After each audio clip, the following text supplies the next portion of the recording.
આજે એક એવા ટોપિક ઉપર વાત કરવી છે જે દરેક ઘરની કહાની છે.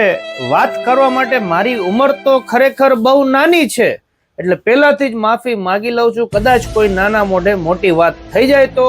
પરંતુ મને એમ થયું કે ના, આ ટોપિક ઉપર વાત કરવી ખરેખર બહુ જરૂરી છે.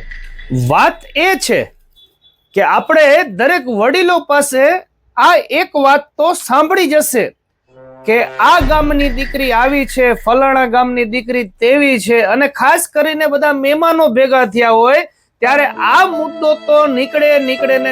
દાખલા તરીકે અમદાવાદની વાત હોય કે અમદાવાદની દીકરી તો જબરી હોય, રાજકોટની દીકરી તો ભાઈ એની વાત જ ન થાય, ગામડાની દીકરી તો હાવ ભોથા જેવી હોય, ફલાણું ઢીકણું. આવું આપણે આપણા વડીલો પાસે આ વાત સાંભળી જશે કે આ ગામની દીકરી આવીને આ ગામની દીકરી તેવી. પરંતુ મને પ્રોબ્લેમ ઈ વાતનો છે કે બધા ગામની દીકરી જ ખરાબ હોય છે. કેમ કોઈ દિવસ કોઈ વડીલોએ પોતાના દીકરાની વાત ન કરી કે આ ગામનો દીકરો તો હાવ ખરાબ છે? અરે પોતાનો દીકરો વ્યસનના રવાડે ચડી ગયો હોય, કેટલી વાર દેણા કરી ચૂક્યો હોય ને, તોય મા બાપ પોતાના દીકરાનું સાચવશે. પરંતુ ઘરે લગ્ન કરેલી આવેલી વહુ જો ભૂલમાંથી કદાચ એકાદ ભૂલ કરી નાખે ને, એટલે એને આખા સમાજમાં ને આખા કુટુંબમાં ભોગવવાનું ભૂલતા નથી. એટલે મારો મુદ્દો ઈ જ છે કે તમે શું લેવા કોઈ પણ ગામને બદનામ કરો છો ને કોઈ પણ ગામની દીકરીને બદનામ કરો છો? બદનામ કરવા જોઈએ તો દીકરા નહીં કરો કે ભાઈ ફલાણા ગામનો દીકરો આવો છે, બધું બોલો. કેમ ખાલી દીકરીનું જ બોલો છો? ખરેખર આ બધી તમારે કદાચ કોઈ ગામના એવા અનુભવ થઈ ગયા હોય એકાદ બે ખરાબ, હું માનું છું, પણ એના હિસાબે એવું તો નથી હોતું ને કે ઈ આખા ગામની દીકરી, ઈ આખા સમાજની દીકરી ખરાબ હોઈ શકે. ઈ દીકરીને લગ્ન કરીને ઘરે આવે ત્યારે એને કેટલા બધા મેણા ટોણા સાંભળવા પડતા હોય છે. એટલે આ મુદ્દો એક નાનો એવો મુદ્દો લાગશે પણ બહુ મોટો મુદ્દો છે.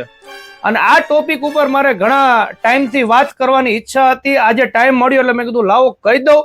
મહેરબાની કરીને બધા વડીલોને હાથ જોડીને વિનંતી છે કે કોઈ પણ ગામની દીકરીને આપણે બદનામ કરવાની જરૂર નથી. આપણા ઘરે જે દીકરી છે તે લક્ષ્મીનો અવતાર છે, એ પણ પોતાનો પરિવાર મૂકીને આવી છે.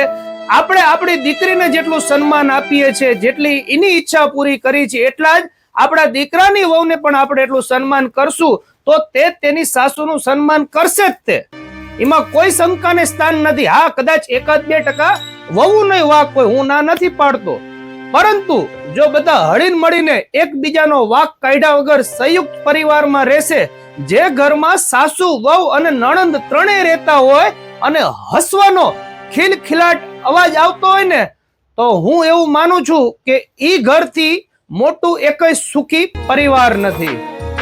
ઘણા ઘરની બહાર બોર્ડ માર્યું હોય માતૃછાયા પિતૃછાયા, અને આપણે પૂછી ઘણી વાર કે ક્યાં છે, તો કે વૃદ્ધાશ્રમમાં છે.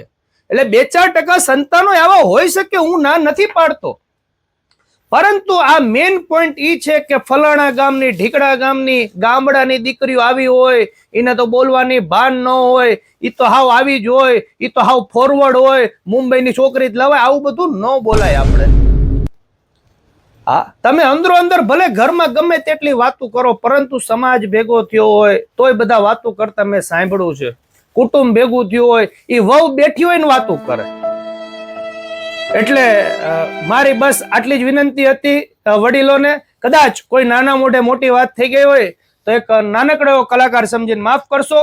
ચાલો મળીએ નવા વિડીયોમાં. ને વિડીયો ગમ્યો હોય તો વિડીયોને લાઈક અને શેર જરૂર કરજો. યુટ્યુબમાંથી જોતા હોય તો અમારી ચેનલને સબસ્ક્રાઇબ કરજો. ફેસબુકમાંથી જોતા હોય તો અમારા પેજને ફોલો કરવાનું ભૂલતા નહીં. ચાલો મળીએ નવા વિડીયોમાં નવા ટોપિક સાથે. થેન્ક યુ, આભાર અને જય શ્રી રામ.